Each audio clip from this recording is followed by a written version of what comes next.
Hello everyone and welcome to the One for All cast and creators panel. As we begin, I'd like to acknowledge that even though we're all coming together virtually from different places, the lands that we're on now and the lands that One for All is filmed on are Aboriginal lands, and we pay our respects to elders past, present, as well as any Aboriginal people joining and watching this panel. For today's panel, we wanted to give you a chance to hear from the cast and creators of One for All about their experiences and stories behind the camera, as well as sharing some of their personal tabletop RPG thoughts. But because I believe everything is a little more fun when you add a competitive edge, I'll also be challenging these panelists with a game of One for All trivia that should test even those who created it. Why don't you play along at home and see if you can beat them at their own game? Be sure to let us know how you went at the end. All right, before we dive into that though, I think it's time that we meet all of our panelists. So without any further ado, please tell us who you are and how you're involved in One for All, starting off with Elliot. Hey guys, my name's Elliot. I am the writer and the director of One for All.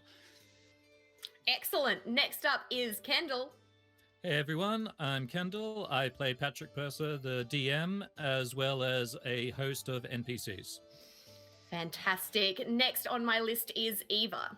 Hello, I'm Eva. I play Evandra, the half-elf fighter, and also look after the costumes for One for All. And on my list next is Thomas. Hi guys, I'm Thomas and I play Antonio and illustrious. Fantastic. And finally, last but not least, we have Fall. Hi, I'm Full and I play Nicole and Nixie, the tiefling pyromaniac. Fantastic. Lovely to meet you all again. Now, before we get started, now we know who we're working with, I want to take you all back in time, to a magical land without masks, a time before lockdowns, in the glory days of 2019, when One for All began. Are we there? We're picturing it. It's beautiful, isn't it? There's so much trauma. Smell that sweet COVID-free air. Beautiful. All right, Elliot, we're back in 2019. Tell me where the idea for One for All came from. Well, I mean, we have our YouTube channel, Deerstalker Pictures, and we were doing a bunch of like cosplay fan films at the time, and we were kind of like, we've been doing this for a while, let's see how we can get it to the next level and do something that's kind of like original with our own characters. And we had just played a game of D&D at Eva's house, and it was a fun time. It was a loose time, and we were just in love with it from the start, and the rest is history. The rest is history. So we know we have Eva to blame partially for making this happen.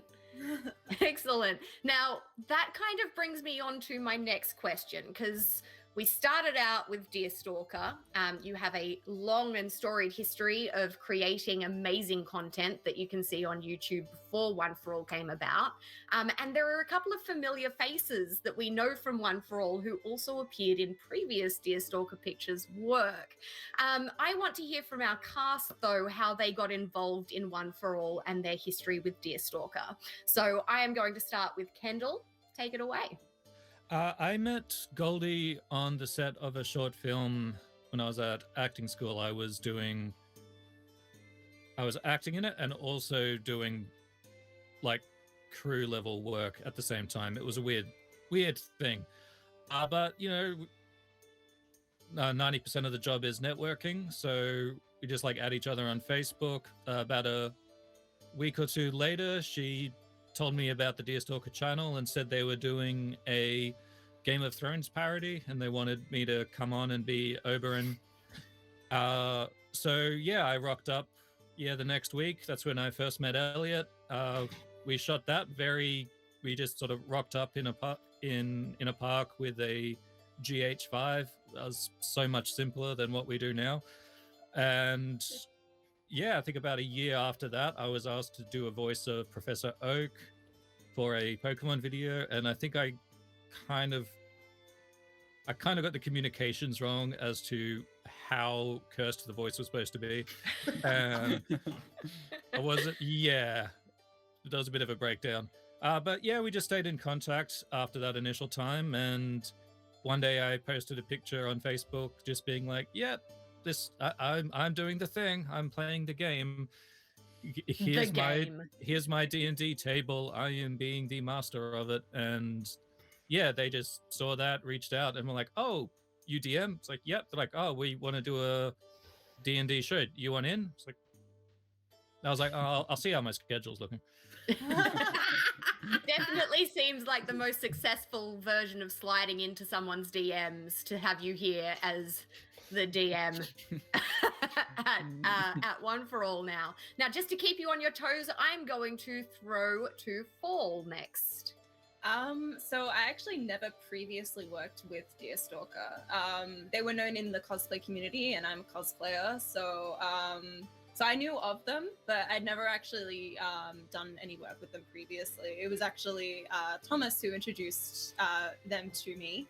I believe that the conversation went something along like, "Hey, there's a cosplayer I know, and I think she plays D&D. I actually DM'd for Thomas once, and I think that was possibly how it went." And they were just like, "Cool." I think the conversation was more like, "Oh, hey guys, this is Fall," and you're like, "Oh, sorry, I just need to help my friend in the bathroom." Throwing you under the bus there. Well, no, I mean, I think the initial conversation went like that, and then the other conversation when I actually Oh, the other one was good. Yeah, the other one was really good. Yeah, The like the conversation 6 or 7 times we heard it. So when I actually got to meet them, I was at a convention, and I was a little bit drunk, and so were my friends. My friend was actually so drunk that she was in the bathroom trying to get dressed.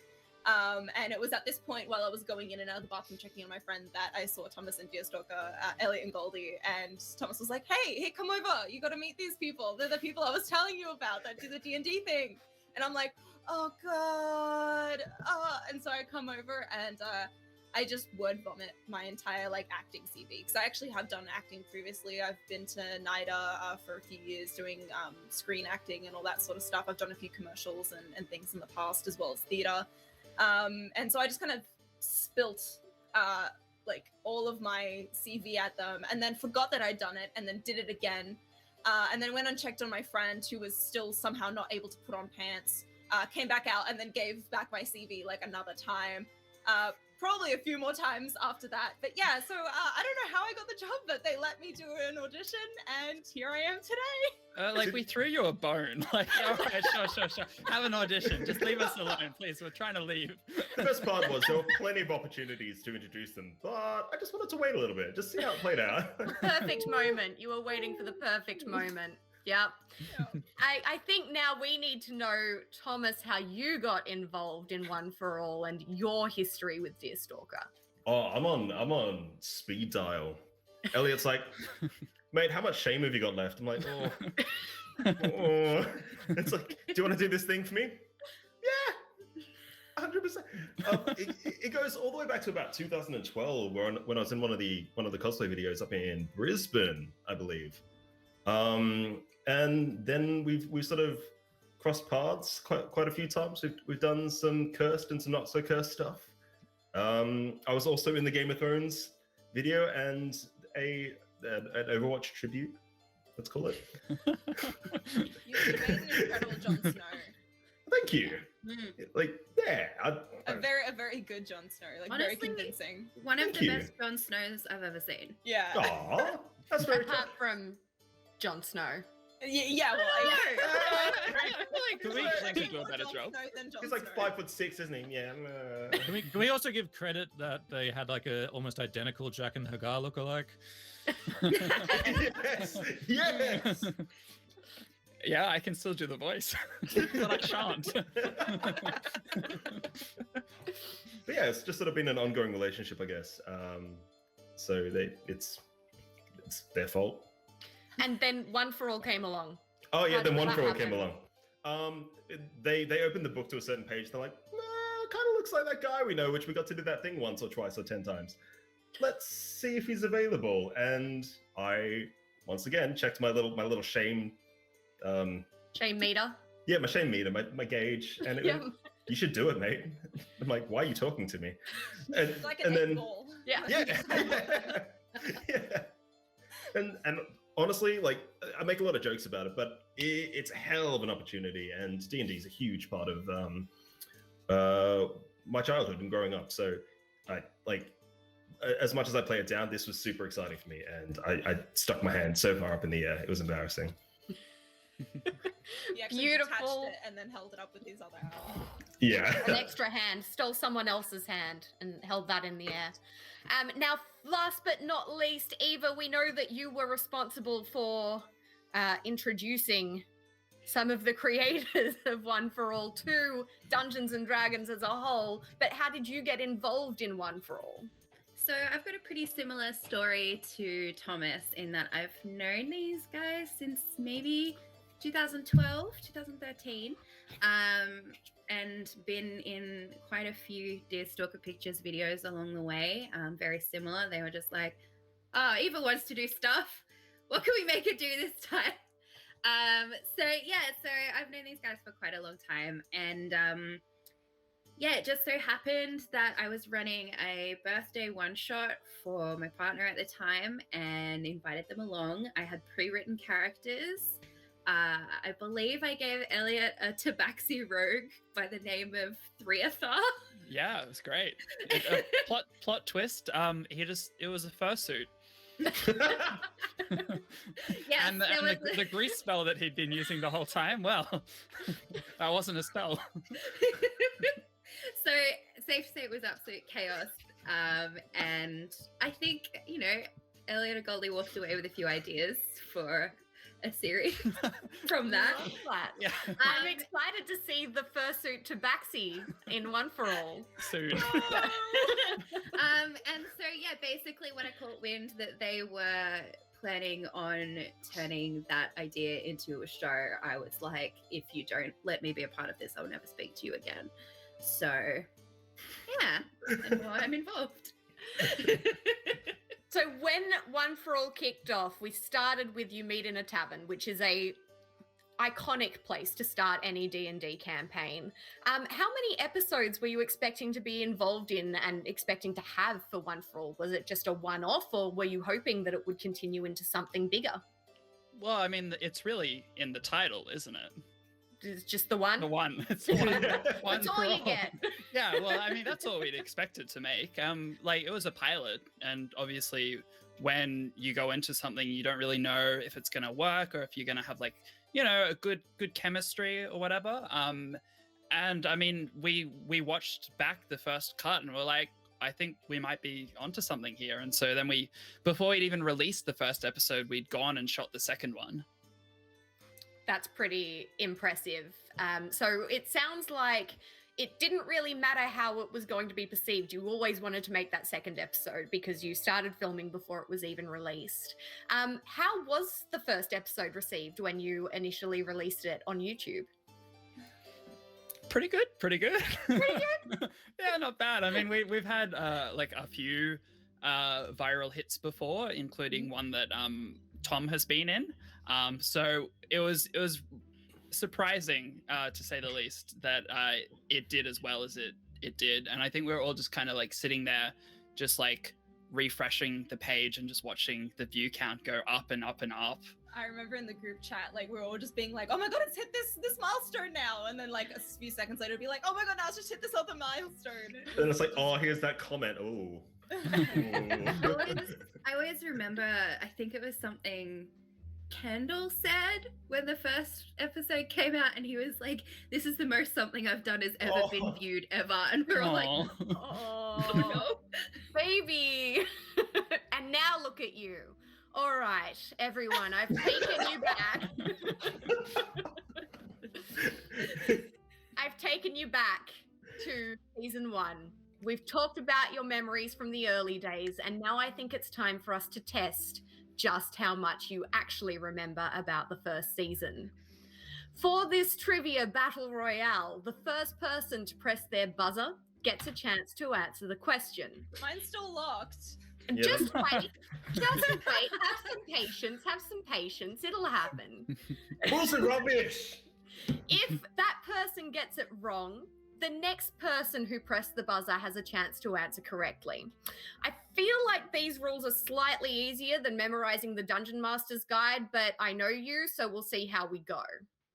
Now, don't forget for those playing at home to also keep track of your points and tell us how you went at the end. Are you ready? Let's unlock that buzzer. Also, most of the rules are in the player's handbook. The Dungeon Master's Guide is more advice. That's a -1 to Kendall. Well, All right, are we ready? Yes. Yes? We just see glasses on. I'm not playing if he's wearing glasses. Oh, wait. That's cheating. oh, okay, we're doing it. Come on, Okay. guys. I didn't bring my glasses. We're starting with an easy question.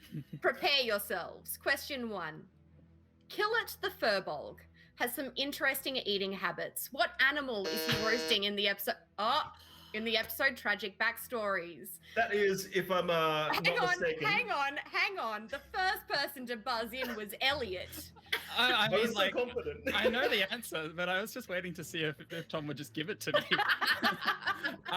It is, in fact, a platypus. It is indeed a platypus. That is 1 point to Elliot. Congratulations. The Oh, next I got it. question is getting a little trickier. Are you ready? Yes. In episode 1, you meet in a tavern. We're told that a fire killed the NPC's wife and child. What are all of the spells that Nixie lists as having been the possible cause of this fire? Damn it.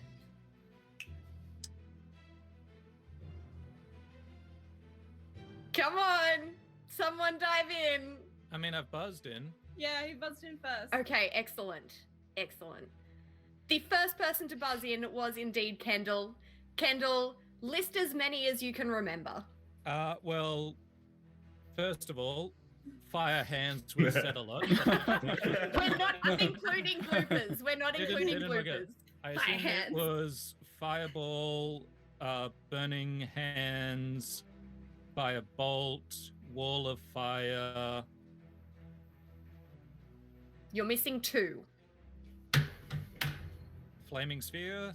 Nope. No. I am going to hand over to Fall. Kendall, you still get half a point for that. Don't pity me. I get You're, some. you're a negative half. That was pretty impressive. I'm going to hand over to Fall. Fall, you should get these last 2. Firebolt and Hellish Rebuke. Hellish Rebuke is one that we missed. We already had Firebolt. There's So it was- one more. There was Fire Hands. Fire. Burning Hand. What's in fire hands? Oh shit! You saw it No, again. flamey fingers. Fireball, Burning Hands, Hellish Rebuke, and then he said it was Firestorm actually, and I love that one. Oh, If you don't answer in the next 5 seconds, I am passing over to Eva to see if she can get the final one. nah, I only Nah. got one.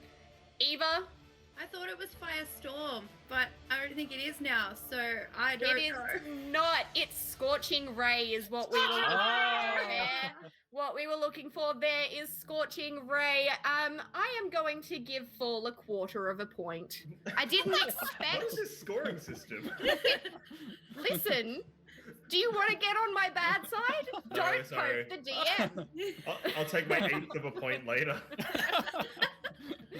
All right. We actually feel so need to much make shame sure that commenting you that. all have your hands on the buzzers for this question because we have already heard the answer. Question 3. What spell are we told actually caused the fire? Damn it! Elliot was the first one in. Elliot It was Firestorm, actually. was Firestorm, actually. I love that spell. All right, That that's was another amazing point to to watch. Elliot. Well done. Yes, internet connection. Elliot takes the lead. I hope you Alright. guys are all wired. Not on that Wi-Fi. Question 4, and from one of my personal favorite episodes. In the episode Murder Hobo, an unfortunate NPC stumbles upon the party and is shocked to find them with an unconscious body. Fill in the blanks of this quote. Murder, blank, and on the King's Road. I have to alert the guards. The first person to buzz in there was Kendall, as it should have been. This is a quote that he said in the episode. What are the 2 blanks? Do the voice. Theft and necrophilia. It was indeed theft and necrophilia. Well done. That is a whole point to Kendall. He came up with those. And on the King's Road. I have to tell the guard. Guard! Your Highness. Guard! There is mischief on your road. I'm glad to hear that you all remember those quotes so well, even if you didn't remember the fire spells. All right, question 5. Prepare yourselves, it's another long one. In the episode Tragic Backstories, a number of fun alliterative options are suggested for how Antrius's family may have died. List as many as you can remember. All right, the first one to buzz in there was Eva. Yoked by Yanti, Mhm. eaten by Ettins. Mm-hmm. Oh no. It's hard. Heck.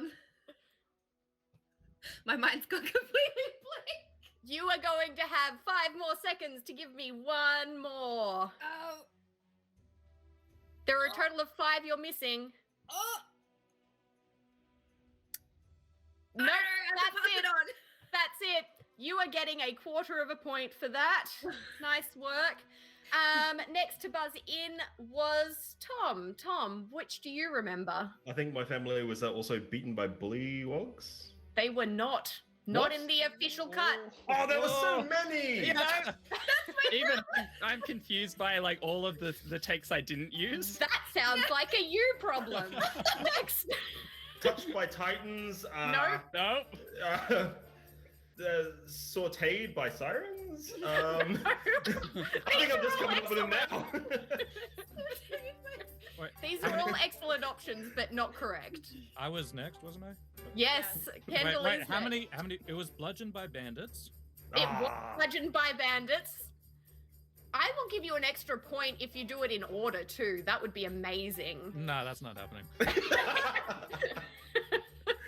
Bludgeoned by bandits is It one. wasn't a line on the script, so he doesn't know it off by heart. Yeah, we were improvising for a bit, and I'm just trying to remember. There was something with tortured by tabaxi. Yes. There was tortured by tabaxi, yes. And we are Tickled by missing Tiamat? 3. Which ones have we done so far? We have done eaten by Ettins, tortured by tabaxi, yoked by Yanti, and bludgeoned by bandits. I remember saying hanky panky with a gith yankee, but that. That is not in the final cut, Yeah, unfortunately. But I don't canonically, know. that happened. So That's it. All right. Well, you know what that means. Kendall gets a 1/4 point as well because Eva got a 1/4 point for 2. And I will tell you, the 3 that we were looking for were decimated by dragons, harassed by hags, and sacrificed by sorcerers. and I get an Right. 1/8 of a point for the improvisational bits. Are we getting points for making up answers now? No, Yeah. What? that's not Making up part the of rules my and rule book. That's not what you told me before this started. Okay, you know what? It's fine. Nope. Nope. All right. Writing to Um, the unions. Well, you may be able to make this up, Thomas, seeing as you're the only person who has failed to score even a 1/4 of a point. Oh. If you can answer the final question in this round, the final question is, what is the name of the love of Killet's life? The first one to buzz in was Thomas, but I don't know if you actually know the answer. You know what? Some people often get this question wrong. It's been asked at a series of taverns around the nation. So, Impressive stalling. What's the Yeah. answer? I believe that the answer can only be really found in a fruit market under the guise of honeydew. Oh, beautiful. You get a I got whole it. point. A whole point. Thanks for that. Nice work. All right. I feel like we're all having too much fun with this Oh, okay, particular sorry. part of the panel, and it's time for us to bring it back down and go back to answering some more questions. These are questions about season 2 because we've moved past the glory days of 2019 and into what became a slightly more challenging time in our lives. Now that we're moving into season 2. It comes at the end of season 1, as seasons usually do, which ended after 6 episodes. What was going on there? Why did we end at 6 episodes? Was that always planned? There's no buzzer for this, is there? Oh, I mean, well, because the costumes fell apart. Oh, throwing our costume designer under the bus. I didn't do the season 1 Yeah, no. costumes. To be fair, again, this was one of the cases of we only expected to wear these costumes one time, and you know what cosplayers are like. You know, it usually when you get to the convention, it's held together by like hot glue And Hey. hope. Yep. A lot of the season 1 costumes were just stuff out of my wardrobe, so careful. Does that mean that you walk around in clothes that are falling apart? Have you seen the way I dress? Yes. I do. Okay. Okay. All right. So this may not have been always planned. It happened as a response to circumstances, shall we say. How did the situation with the global pandemic starting affect season 2? I mean, I feel like Tom could answer this one pretty well. Well, I thought that it was all going to stick to one state, so I thought, let's bail out of this one before it gets real toasty, and moved into Victoria, which, as we know, is the education state. Some would say, as I've read on some number plates. However, that left me in a bit of a predicament when I hedged my bets on the wrong horse. Yeah. Yep.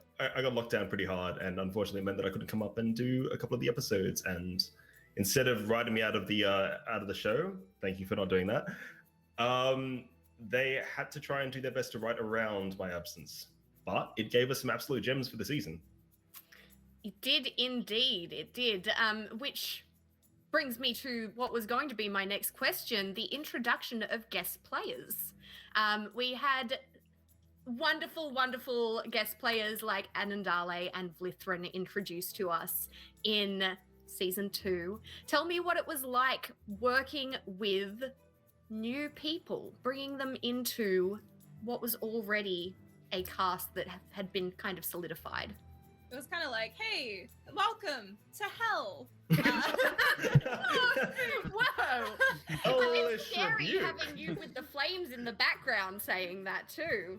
No, it was really lovely, and I think it was just really exciting to just be like, come into the fold, like, be with us, and especially because there were already people that were friends with us, so it wasn't like a completely separated person. Jen So- had been on set like every day since like Murder Hobo as our makeup person. So Yeah. that was thing. I think Sam as Anandale was the one that probably had the most adapting to do. But I think it was interesting actually when Sam came on board, because I think Elliot even said like it was noticeable that we were kind of on our better behavior because we wanted to look like professionals when someone who's actually a trained actor came in. Does this mean that I don't? Yeah, because we Every don't have time any I'm- trained actors on our set. Speak for yourself, Eva. Well, we don't have anyone that behaves like one. Once again, speak for yourself. Oh, okay. Time out here, I think. It's wonderful to see new blood being introduced. Were these characters always planned, Elliot? Well, Anandale was one of my characters that I was playing in a campaign at the time. So it was like, I was equally like stoked to see the character like brought to life, and also incredibly jealous that it wasn't me who was doing it. But I think Sam just would have done a much better job than me. So I think that we should see you portraying Anandale and have a side-by-side comparison. well, I have the costume just like over there somewhere, I think, Wait, or is you it in could be his, storage? like- I don't remember. You could be his like twin brother after Anandale gets killed. And it's just like Sanandale or something. Like, See, at a lot of the rep parties, he'll put it on and he'll come out and be like, Anandale is coming to a party. And he, Yes, kiss my Pope ring. yeah, like 6 hours of Anandale. It's a lot.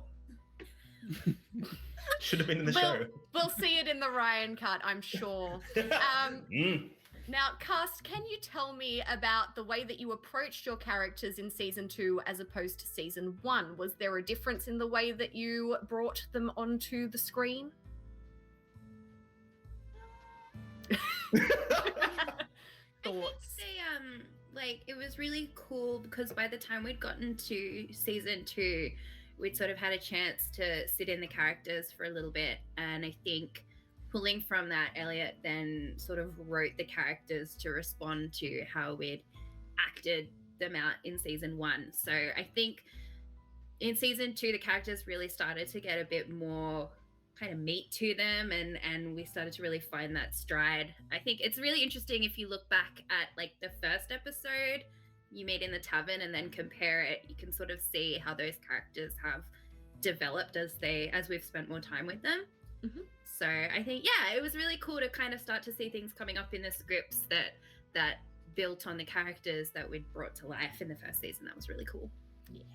I'd like to I love follow that some up. throwbacks. Yeah, 100%. Yeah. I think if anything, there was probably more development to Nicole than there was to Nixie. Like, we kind of started off with, Nixie kind of just being like kind of dumb and, kind of just playing into that real semi. I actually don't really know how old Nixie is. Like, she is a tiefling, so they do age a little bit differently, I think, to humans. 81. Pardon? She's 81. She has the mentality of a child. And so like that kind of kept on, but Nicole kind of went from being like in season 1 to like from this like really distracted, not really kind of paying attention, like wanted to be there to kind of check it out, but like maybe not really invested player, to kind of maybe being like a bit more invested in it in season 2, but also showing the fact that maybe Nixie's intelligence isn't necessarily a character choice, but maybe just a deficiency of intelligence in the player playing them. Wow. When she even struggled to read Campfire. Create bonfire. Yeah. And then I think we even started fleshing it into then that she actually started getting a bit of like an online following, and maybe was like kind of becoming a bit of an e-girl, which then I think represented in her fashion choices as well. So I think if anything, Nicole went through more of a character shift than Nixie did. But I do enjoy the fact that Nixie's kind of getting a bit of she has hidden talents. Like she might be real stupid and make real bad choices sometimes and be a bit like great at cards. She's really good at cards. Good. Like So maybe good. not so much go fish, but the rules Well, kind of. that's game. She doesn't understand. She doesn't understand where the fish come from. Like, were they paying cards and like where are the fish? Like, she doesn't understand. But yeah, no. Magic the Gathering. Yeah, she totally got that down. Sorry if you could hear the cat. He's just brought That's me a a cat? mouse to play with. That was That Yes. just sounds Screaming like child. a child. Yeah. How many do you have just stashed away? How many children or how many cats? Both. Yes. All right. I do need to point out, though, that Kendall, in true rules lawyer fashion, has gone searching and discovered that tieflings mature at the same rate as humans, but live a few years longer. I think Nixie is a bit of an outlier and should not be counted. This is assuming the show is rules as written and not like just our own homebrew. Well, we know remember that the Elliot time- would like it to be script as written, so we'll stick with that. what about Antonius or Antonio? I mean, back on the concept of script as written, I think what Eva said before was that as we started to play the characters, Elliot really got a feel for what we brought to the show, and he would write it, which was both a wonderful boon and a horrible, crippling time for me. Like, I am not good at memorizing things. I don't know where I am now. I don't know where I was yesterday. The fact that I then had to start learning my lines opposed to just making some of them up was a big challenge. So Vicious Mockery was like all Elliot's writing, and he's like, I like the insults you're giving, but could you please direct it at that character, not at me, and remember what I've written you. Beautiful. So that seems like some personal development more than character development. It's the same thing at this point. Like, how do you develop a character that's just you? No, but Get a that's better the thing. job. It's the thing that Thomas and Andreas are maturing at the same rate. It's like humans and tieflings, you know. But He was who a knows pest who at will the live start. a few years longer. Now, Kendall, we start to see in season 2 that the tradition of having all of the NPCs being played by you starts to wear thin. Is that because you got sick of playing every NPC? No, I had no say in that whatsoever. And look, yeah, I do joke. I'm not salty about it. It was, well, we have lots of friends we want to work with, and also we do have time constraints to work within. Sometimes we can't take the time to put me in 10 different costumes and makeup looks when we have like 8 hours to get a shoot done. So it came from A, necessity, B, wanting to work with other people, and I'm sure Elliot could probably fill in, like, justify that or tell me I'm wrong if he wants to answer this as well. But it didn't have a lot to do with me. They were just like, we're doing this. I'm like, cool. Well, I feel like we kind of, Kendall playing every single character, we'd kind of done the joke. Like, we had kind of like evolved it every time it would happen on screen. And then when we got to Murder Hobo, it was just like, he plays an entire crowd. He even plays like a baby. And it's just like, where do you go from there? Where do you go from there? Well, I'll tell you where we're going from here. We've had time to catch our breaths, which means that it is time for us to move on to trivia round 2. Are we all ready? Hands We've on had your first buzzers. Trivia, One but sec. what about second trivia? Yes, exactly.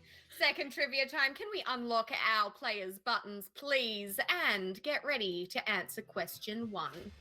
Question 1 of round 2 is, which is the first episode to feature a talking NPC that is not depicted by Kendall? First on the buzzer was Tom. Take it away. Well, in the history of Vulnerable, I think that would be episode Anandale.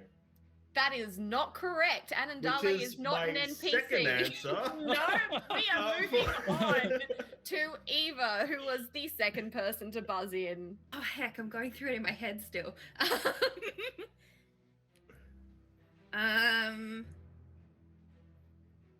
Heck, what's the next one? So did I see Google in the You reflection have- in your eyes? 5 seconds. 4. What came after? 3. The cleric episode? Incorrect. The cleric episode doesn't actually have any NPCs that talk. We are not counting player characters in this. The final person to buzz What in is it? I here can't remember. was Paul. Oh crap! Is it the episode where I don't remember the title? Where Nixie's dying? It is not the episode where Nixie is dying. What episode is it? Okay, I can see Yeah. Kendall has a hand up. Go ahead, Kendall. Is it rules as written? Mhm. It is Rules Lawyer, yes. Also, But I do Kendall need to- did do the voice for that guy. So does that count? yeah, It I still counts. was gonna say, yeah, I did ADR. It still that counts. voice. So yeah, but Because you waited so long to get that answer in, I'm going to give you the chance of getting a bonus point there too. Kendall, tell Oh, me no. the name of that NPC.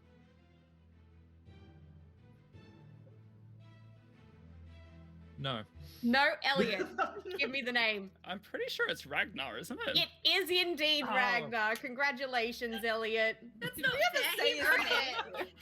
it. No, we never say any of the NPCs' names. These are hard questions.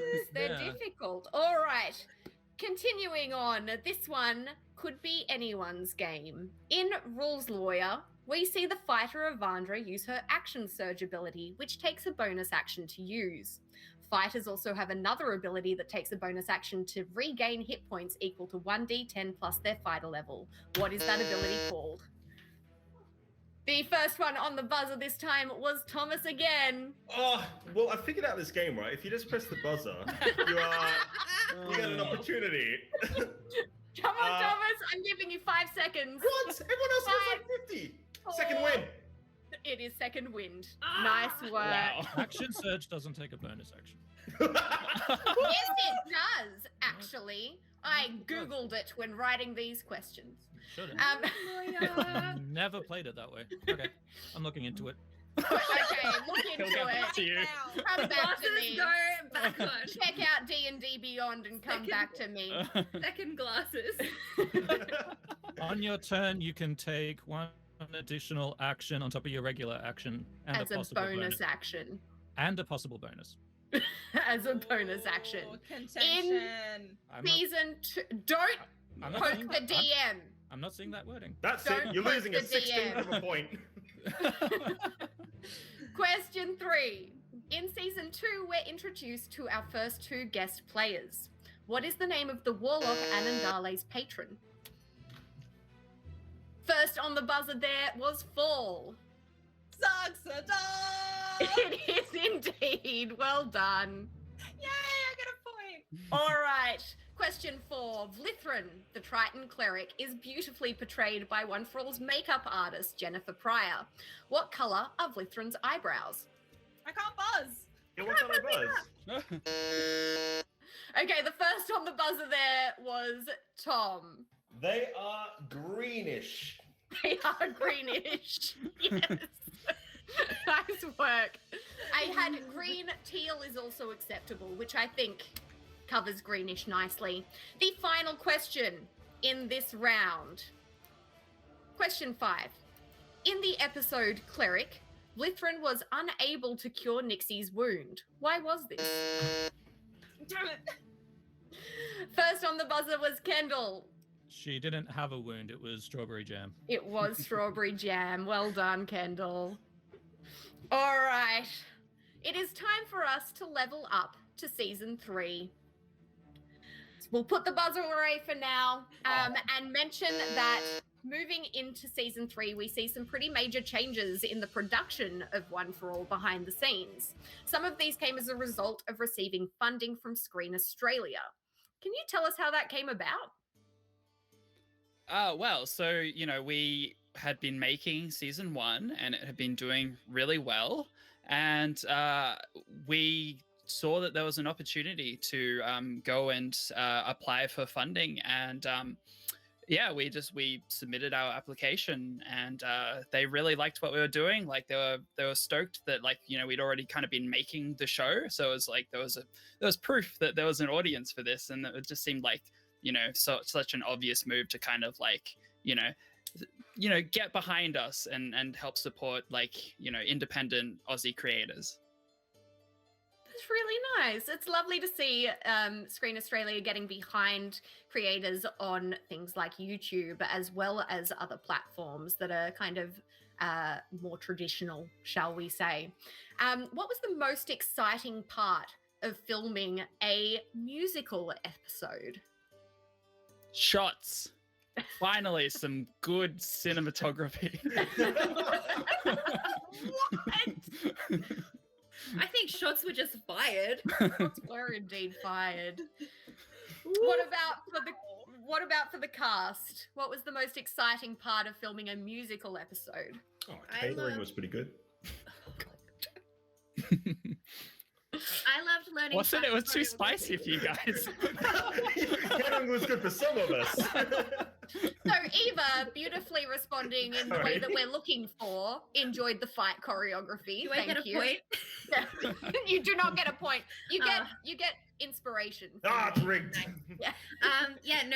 Getting to learn fight choreography was really cool. And as someone who hasn't done a lot of things for film before, kind of learning the differences between stage and dance choreography and then film fight choreography was really interesting. And Kendall was a huge help with that, just advising on how that actually works and how to do it safely. Was really, really cool. But yeah, that was my favorite part. Nice. Kendall, did you enjoy the catering? Catering was great. Yeah, I liked they had my coffee on time, which was really good. And we had like this extra box of like brownies that I think came one of the day. I And staunch those brownies every time. that Like, was- and that was amazing. Excellent. Three for Tom. I'm gonna take like a slightly different thing to what was like great about the musical episode, and I do think it was just getting to see the other actors like own the screen in a different way.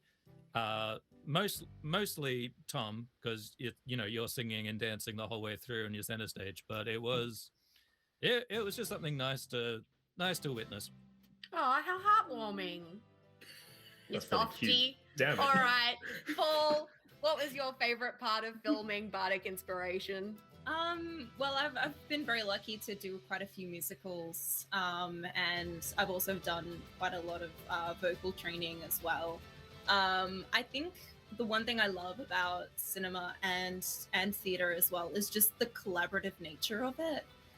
It's a fact that so many people bring so many different talents to it, and we're all just able to kind of work together to create like such an awesome product. Like everyone can look at that screen that worked on it and be like, oh my god, that's what I helped do, or that's what I did, or all that fun stuff. And it was just such an amazing experience. Like I was working we were working with like Eva, we were working with like Thomas and a few other stunt coordinators as well, that just kind of came together and really worked out this awesome choreography for the fight sequence. And then we had the people like doing all the cameras and all of this stuff.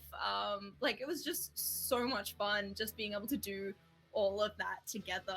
And I think it was one of those like experiences where like it was exhausting emotionally and physically, but we can really look back and just be like, oh my god, like we did that, like we actually got that shit done. And it took 3 days, which usually we film like a fantasy episode in like one, but it was 3 days of incredibly hard work. And honestly, like it paid off so well. It really feels like like the pinnacle of this show in a way, where it's just like that's it, this is what we did.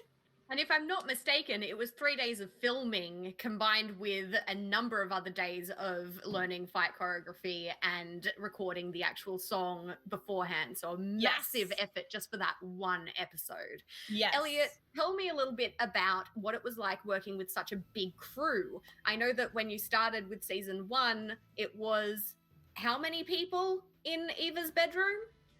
I feel like season 1 was roughly like lounge room. Lounge room. That was the bedroom. Hold on. Yeah. Do you need more hands? Or Out of the gutter, guys. Come on. Out of the gutter. How many people were in the lounge room? I think there were about like 8 to 10 usually.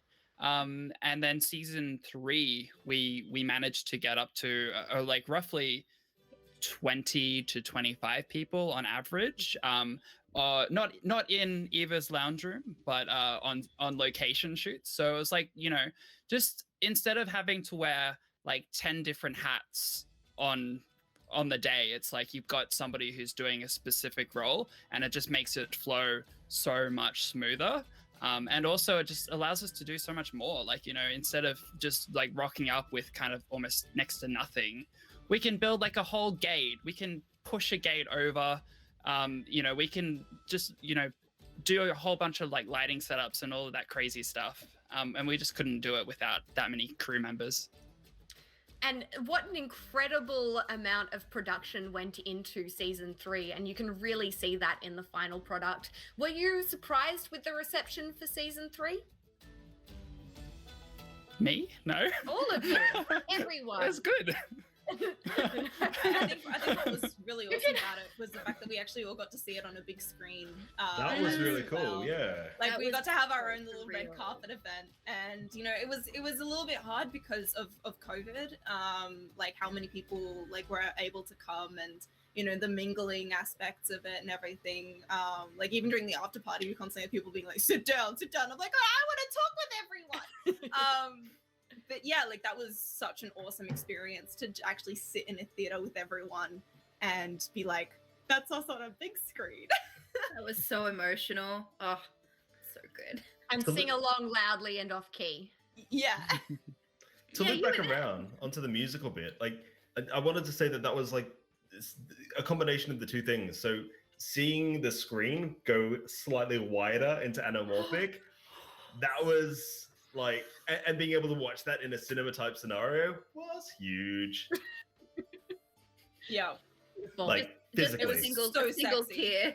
Yep, your Oh. big screen debuts. a single tear. No, I've kept those tears. I had a vial ready. He just sucked it back in. We'll be selling those later on eBay. Check out I'm not the selling them. links. What do you want about? I'm keeping those. That's pure Alright. emotion. There is so much to talk about with season 3, but we are running out of time, and I'm conscious of that. And I want to talk about the future of One for All. Before we get there, though, I think we need another round of trivia dedicated just to season 3. We'll keep this one nice and quick. No faffing around, guys. I'm still locked. It's still locked. Just wait a second. We'll get there. All right. Everybody. In the song Bardic Inspiration, Andreas tells the warden that he'll never see 6 things again. Which 6 things won't he see? Elliot was first. You'll never see your ugly children again. Oh, fuck. Gosh, I'm under pressure. Oh, fuck, is or not your- one of them, and Oh, also sure. we're not swearing. Or your awful wife, or your tiny house, or your measly food, your tacky goblets, or your cracked crockery and dishes. Very nice. You get a point for that. Well done. Deduct one for my sweary. I was going to give you an extra half point for singing it, but I will just leave that off. That'll be your deduction for swearing. Excellent. All right, question 2. At the start of the season finale, Big Bad Evil Guy, how many skeletal minions do we see standing on the coast? The first person to buzz in was Fall. It was 3. It was more than 3. Next person to buzz in was Avandra. Did you edit in more? 7? There were not 7. The final person to buzz in was Tom. Ah, well, that's because there were 4. There were 6. You're all incorrect. Oh my No God. points. Did you edit in more people? Yeah, what's Yeah. that? Have you seen it? And they were doubled. Actually, technically, there was only in the original filming 1 skeleton and 2 ghouls. So how many Ooh. skeletons were there? I didn't say skeletons, I said skeletal minions, and that I think covers the ghouls as well. Dang it. Okay. Deduct 1/32th of a point. I actually knew that one as well, but I just couldn't get in. Oh no! Of course you Question knew that. 3. In the episode Bardic Inspiration, in how many different locations do we see the same candelabra? Dang it. The first person to buzz in was Fall. Is it 4? It's not 4. Dang it. Next person to buzz in was Eva. I'm counting. Hang on. Are you watching it? No, I'm Yeah, counting. it's not enough time to watch it. I'm counting on my 5, 3. 4, 3. It Three. is not 3. And the final chance goes to Tom. I'm trying to remember what the dum dum prop guy did. And it was, who was the dum dum prop guy? What? Was it you? Okay, so it was in the prison. It was There was him. one in the prison. There was one in the guards chamber. I believe it also appeared as we were walking through on one of the barrels on the exit. It absolutely did. And then it wasn't underground during the prison break. Stairwell. Yes, it was in the stairwell. So is that 4? But I believe 4's already been said. 4's been said. So let's go with a comfortable 5. It is indeed 5. Well done. And you can go and watch later on and count them all. It is like I did underground last night. in the prison cell. Is it? So it's In actually 6. In the first walking one, because it's on with all the other all the candles, but then it's also in the stairwell. I love that candelabra, by the way. Go and watch and count. I watched it 3 times last night to count and make sure I got it correct. I'm so Because I knew sorry. you guys would be quite particular about that Was it- one. I have a question though. Was it in the turnaround of the fight scene? Was it both on the guards table and on the other guards It table? was. Yeah. It wasn't on both the guards table and the other guards table. It was in one window and also another window. Just the prison just shops at like the fantasy version of IKEA. It's actually called Mel's Market. Okay, moving on before we run out of time. Question 4. Across all of the episodes of One for All, which location has had the most repeat uses? Oh, Elliot was you. first. It's a trick question. You say location, because that would be the living room. It is indeed the living room. For a bonus point, how many times has it been used? How many episodes is it in? It's in 18. It is in 18. Nice work. All right. Final question for this round, the penultimate round. Not including human, how many races has Patrick played throughout One for All? Oh, my buzzer was broken, so I was kind of. Mine just You were doing it. first, though. You were first. Fall. How many? Okay, so he's played a tiefling. Mhm. He's played a Sorry, she's stalling for time. No, I'm not. I'm counting. That's what you did. You counted. I Don't take the bait. Keep going. Okay. So he also played the furball. He's played a Wait, are we counting like the 2 tieflings as the same? Like we're just counting race? Races. Oh, Yeah. come on. cool. So So- tieflings are races. Okay. I think Ramsey was like he's a halfling, isn't he? He is a halfling. And that's the and- one that Vincent, who wrote this question, missed. And I added in. Oh, really? There we go. And then he's also played he's oh my god, what the orc, an orc, Yeah. and I think there's oh no, that's also a tiefling. You forgot the mimic at the end of the bed. Anyone else just like jump in? Yeah, I think that you're going to have 2 seconds before I close this off. You're going to take a guess at a number?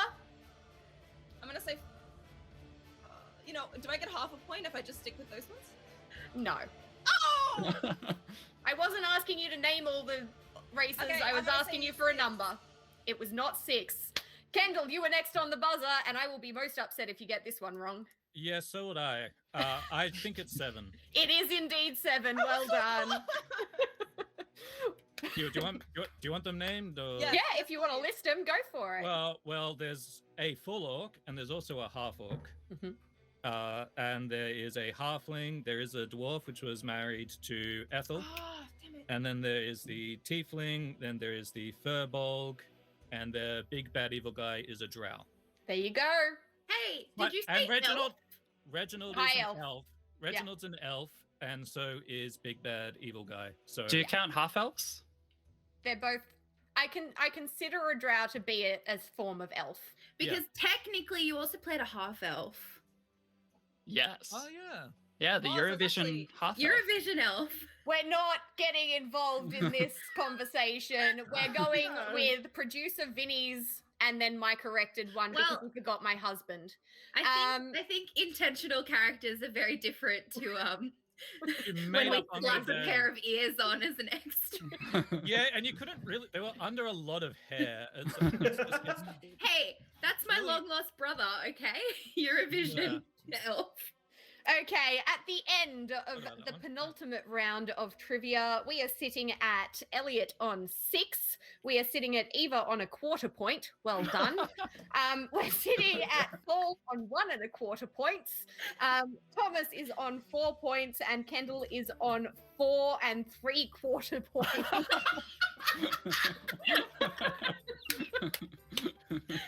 All right. the final section of questions for today's panel. Where should 3 heroes go next? Let's talk about the future of One for All. We know that season 3 is still pretty fresh in your minds, but we need to talk about where we're going from here, considering you've just wrapped up a hugely successful Kickstarter campaign. That campaign actually reached its goal in 10 hours and ended up more than tripling that before it had finished. What does this success mean for you going forward into season 4?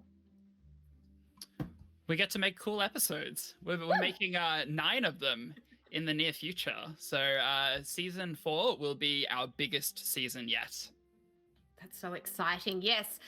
Now, I know that when you say it'll be your biggest season yet, that's because you hit a stretch goal that means that it's going to have 9 episodes in it. Is that correct? Yes, nine episodes. So that's like 50% bigger than all the previous seasons. That is the maths. tagline. Well done. Now 50% bigger. Now 50% bigger. Amazing, amazing. Now, I won't pressure you into giving away any spoilers, Elliot. And I'm guessing that the rest of the cast don't know too many spoilers yet about what we're going to expect in season 4. He But didn't disconnect me from his computer. I've got it all. I can tell you, though, that some of my favorite shows have amazing body swap episodes. I have no idea if that's what's on the cards here, as much as I would love it to be, no pressure at all. But I want to know from the cast, if you were to play another character in the One for All universe, apart from the ones that you usually play, who would you want it to be? Let's start with Eva. I think I'd like to play Illustrious. I think it would Wow. Make better choices, dude. No, I think it would be really funny because I think kind of what I do outside of One for All, Evandra's quite a different character to what I usually do, but what I do outside of One for All is like a lot of burlesque and real showbiz stuff, and very sensual. So I think it would be kind of fun to play that. I guess in the terms of like, I'm thinking like, you know, like the Harry Potter body swap when they do the polyjuice potion infiltration. So it would be me playing Illustrious playing me. Okay, So getting to be you're like you're in Tom's body is what you're saying you want to have happen here. no, I want Illustrious to be in my body. Ah, I see. Yes. What have you done? Oh no! It's a weird time. Hello, friends. Vic, what have you started? I didn't start this. You started this. All right, next. I think that we should lighten it a bit and go with Kendall. Kendall, you have played a lot of characters. Who would you like to play that you haven't had a chance to? Lumi. Lumi is a good choice. For those who may not be aware, Lumi is the real star of One for All and is the little white cat. She's not here. She left. She's not here. She's gone away. She's back in her trailer. All right, Fall, who would you like to play? Kendall. Just Kendall? Kendall's not a character. Pat Purser then. I don't care. Pat Purser, you want a DM. Yeah. That's it. You just don't want to have to put the costume on, the Nixie makeup. You just get to sit in your comfortable clothes, your comfy chair. Okay. Doors Have a relaxing time. for now. Tom, who would you like to play? I think like sort of trying to open up the idea of switching bodies. Having to play Evandra in Illustrious's body, I feel would be probably like a lot of fun. Like I've done a little bit of swordplay. I dabble with the blade, as they say. Then nobody says that, but I would love to give that a go and just like sort of wank about with a sword for a bit. I reckon that'd be incredible. Beautiful. We need a body swap episode. Hell yeah. Absolutely, because then I can be like all the ooh, and you can do Yeah. swap. That'd be great. Yeah, we'll just be ourselves. Elliot, if you were not playing the writer-director, who would you play? I would so love to play the Dungeon Master because you get to dress up in all these crazy, cool costumes, put on all this makeup. It would be so fun. And like, you know, if the character's really crap, then they're just dead at the end of it, so it doesn't even matter. Yeah, that's an interesting way for the writer-director of this show to think about it, but good to know. Good to know. I would just love to know how Nicole would run a game. 'Cause I Slowly, feel like very slowly. with the player's handbook and I've the killed your dungeon character, master's guide Thomas. I'll open do at it all again. times. Each session begins with counting all the races. All right. I think that's enough of making fun of Fall for now. Hey, we're picking on what's it call it? Nicole. Nicole. Naming the races was definitely a jab at Fall from about 10 seconds ago. Yeah. All right. Thank you. Now, I know Well, that the do it again. Kickstarter has ended, but I know there are other avenues that people can use to support Deerstalker and One for All, even though that Kickstarter is over. Tell me about those, Elliot. Well, we have obviously our YouTube channel. If you guys go and like and subscribe and honestly leave a comment, it is great for the algorithm, that engagement. Otherwise, we do have a Patreon that you can come and just chuck us a few bucks every month just to help us keep the lights on. And otherwise, just follow us on social media. Yeah.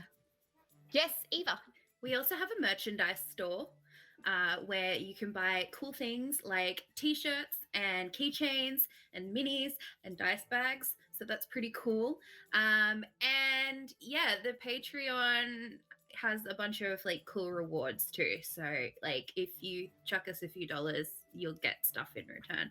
Very nice. We also take just credit card details emailed to us Yeah, and directly anonymous PayPal cash us. drops. Yeah. Yeah. Inheritance from Nigeria. We Yep. also accept that. I'll even accept you finding me in the street just to throw cash at me. I'll dance with you if you do it. Yeah. Put the coin at your actors. Throw a stunt mat. Just money, please. Money, please. Money, please. It wouldn't be so Alright. sad if you gave us money. I was going to ask when we can expect to see season 4, but I know that the pandemic is causing some potential delays there. So I am going to suggest that everyone go and follow Deerstalker on Twitter and Instagram, as well as all of these other avenues, to make sure that you are there for all of those updates. But I also know that some background writing has already been undertaken, right, Also, Elliot? if you're going to subscribe to the YouTube channel, make sure you hit that bell for any notifications. Ding! Perfect.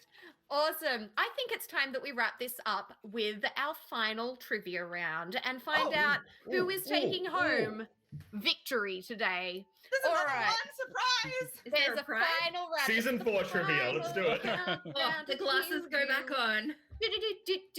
All right. Kendall's ready. I love that Kendall has his glasses on, even though you can't actually read these questions. Question. I didn't know you could read. Just to look smarter. I didn't know he could read. All right. More intimidation. Oh, This is a quickfire round. Are you ready?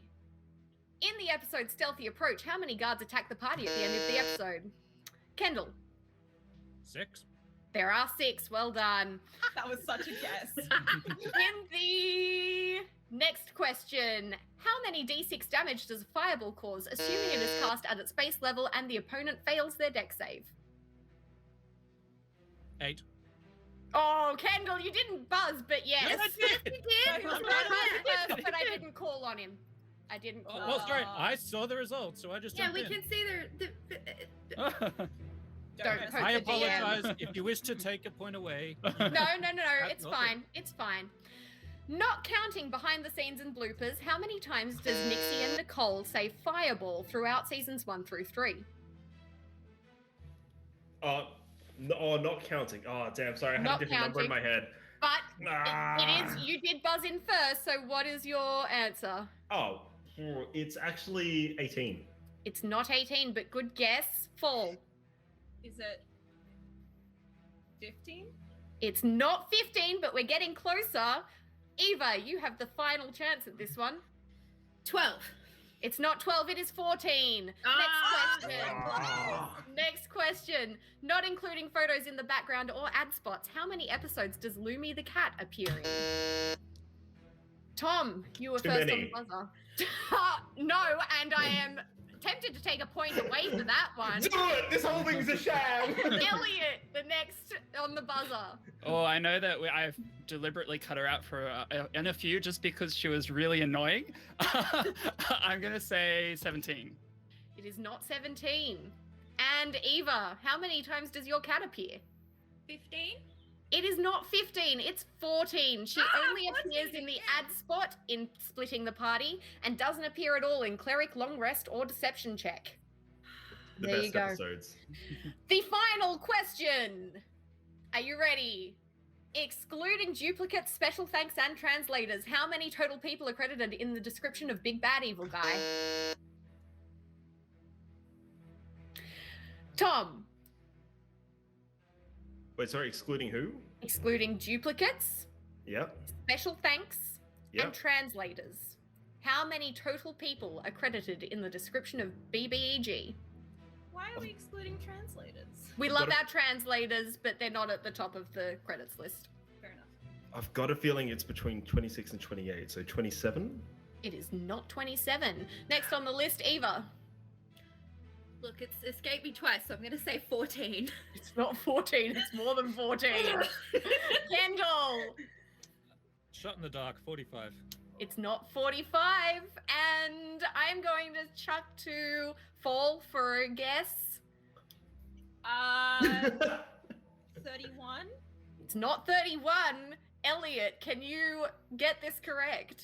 Oh my gosh. I feel like I'm probably forgetting a whole bunch of people. I'm going to say 40. It's not 40, it is 30. There are 30 people I was so credited at the close. end. You were so close, but Ah. that means at the end of our trivia battle royale, we have Eva on a quarter point. Congratulations, Eva. You will be receiving your gift basket of rotten fruit shortly. Well done. The We have apples from the apple cellar yep. that Wow. Nick is half bitten into. Full Wow. on 1 1/4 points. Well done. You get Awesome. 2 rotten fruit baskets. Congratulations. Nice. Lovely. Thomas, you are on 4 points. Hey, look, I'll take the average, that's fine. Yep, you are smack in the middle. Well done. Back in the middle. Elliot, you're on 6 points still. Nothing in that Ooh. final round. Kendall, we have you on 1, 2, 3, 4, 5, 6 6 3/4 points. That's 3/4 Hey. pushed you over the edge. You make fun of my scoring, but you know it works for you in the end. Well done, well done. All right, everyone. Congratulations once again to Kendall for a hard-fought battle, and thank you once again to all of our amazing panelists: Elliot Ryan, Kendall Drury, Eva Devore, Thomas Taufan, and Full Cosplay. Thank you so much. Make sure you subscribe to Deerstalker Pictures on YouTube, everyone, so you don't miss a single episode of One for All. And follow them on Twitter and Instagram for updates as well, obviously. All the details are on the screen right now. If you feel like joining Zarskadoth, you can also join them on Patreon and toss a coin or two to these incredible nerds. I've been, and will continue to be, Rebecca Borkman. It's been an absolute pleasure. See you around for season 4.